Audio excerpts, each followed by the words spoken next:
Bienvenidos, mi nombre es Shirley Felicita Raimundo Esteban. El presente video es para el curso de Psicología Social y Comunitaria.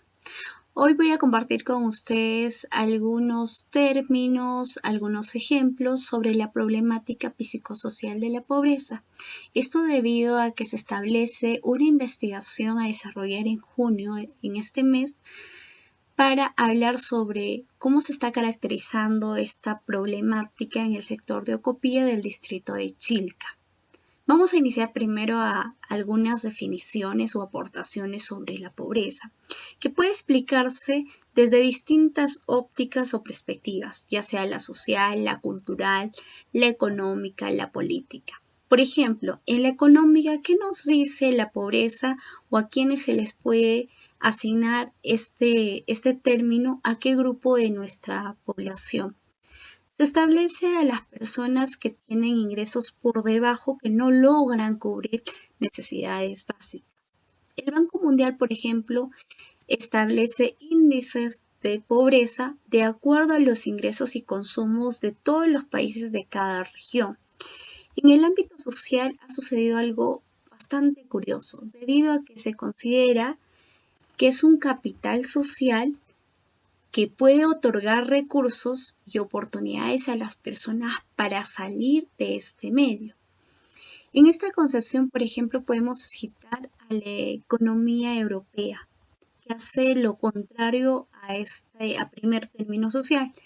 En este tipo de economías se caracteriza a un grupo determinado de su población como pobre, que son las personas cuyos recursos, no solo económicos, también materiales y culturales y sociales, son limitados.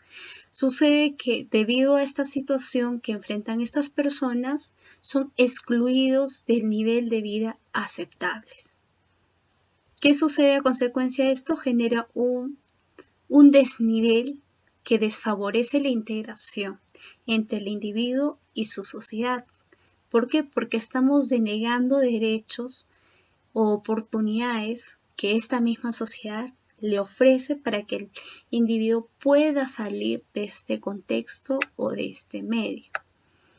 Vamos a ver también en este punto, en este caso desde la parte social o cultural, que la pobreza no solo se trata de la falta de ingresos. Sí existen carencias, pero no todos son los ingresos, sino también de la privación del acceso a derechos, necesidades, que en este caso es necesario y vital para poder disfrutar de un nivel de vida adecuado. Cuando decía la parte cultural y miraba la pobreza, se podría ver que hay grupos generacionales que no pueden salir de este medio, que las familias sigan, en este caso, en la misma pauta de la misma situación de los abuelos. Algo similar, por ejemplo, es cuando se habla de la situación de embarazo en adolescentes. ¿Por qué? Porque una adolescente no está preparada para ser madre a nivel social, económico y a nivel personal. Y lo que sucede esto es que el embarazo de adolescentes genera también índices de pobreza en nuestro país. Entonces, aquí se continúa una cadena generacional. Otro de los aspectos que no se establece o es poco hablar es el aspecto psicológico en la pobreza. La vergüenza, la falta de autoconfianza y una baja autoestima pueden afectar negativamente la percepción que las personas tienen desde su propia habilidad de cambiar, de salir de este contexto. Entonces se sostiene una sensación de insuficiencia que puede debilitar y puede atraparles en esta situación en la que están. En este caso están en desarrollo, pero no lo pueden hacer, como decíamos, por estos aspectos. Todo esto me ha servido para poder observar a la población de Ocopía, donde además no solo podríamos establecer la pobreza que afecta al grupo de población etaria adulta, sino también a los niños y a los adolescentes. Es por eso que en esta oportunidad se establece una investigación en el sector de Ocopía del distrito de Chilca. ¿Y a quiénes vamos a estudiar? Vamos a estudiar a niños y adolescentes participantes de grupos de ahorro. Hemos titulado este ejemplo de investigación como la pobreza en sectores de Ocopía que enfrentan los niños y adolescentes participantes en grupos de ahorro. Vamos a aplicar dos métodos, tanto el cuantitativo y el cualitativo, porque ambos nos van a permitir tener una mejor data de investigación. En el caso del método cuantitativo vamos a poder caracterizar a estos niños que buscan salir del entorno de la pobreza.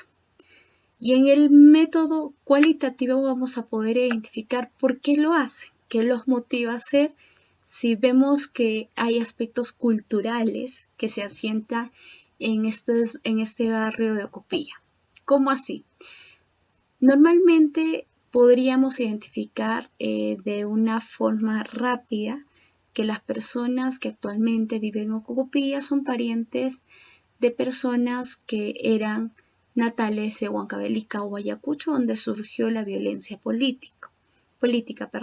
A raíz de ello, hay un grupo de personas que se asientan y hacen, en este caso, pueblos jóvenes, que luego esto, con el pasar de los años, se denomina sector de Ocopía, que hasta la actualidad sigue careciendo de recursos básicos como agua y desagüe, en algunos puntos recursos básicos como luz y entre otras. Entonces, por eso vemos y queríamos identificar desde el método cualitativo, en este caso, es por qué este grupo de niños se comporta de forma distinta a otros grupos de niños y qué es lo que les hace diferente. Por ejemplo, en el método cuantitativo, nosotros primero tendríamos que identificar o obtener una data, una línea de base de cuántos niños y adolescentes habitan en el lugar.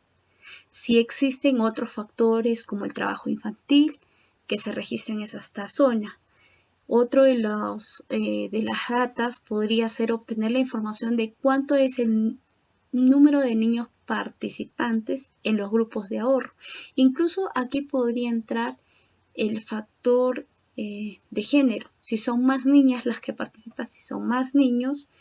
Para esta primera etapa, que va a ser cualitativa, vamos a seleccionar una muestra de toda la población y se va a aplicar encuestas, porque en la encuesta me va a poder arrojar si el niño trabaja, si el niño no trabaja, si el niño estudia, no estudia, si el niño recibe una preparación extraacadémica, si el niño apoya en un negocio familiar, no apoya en un negocio familiar.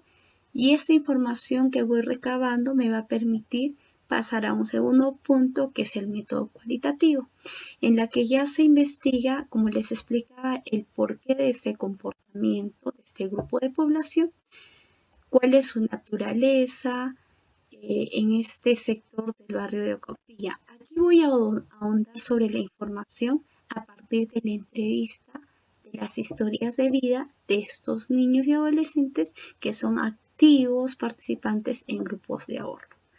Entonces, también otro dato importante en lo que es el método cualitativo, voy a poder retomar la revisión de documentos en la que indican el padrón de niños que iniciaron la participación este año en grupos de ahorro y el total de niños que finaliza su participación.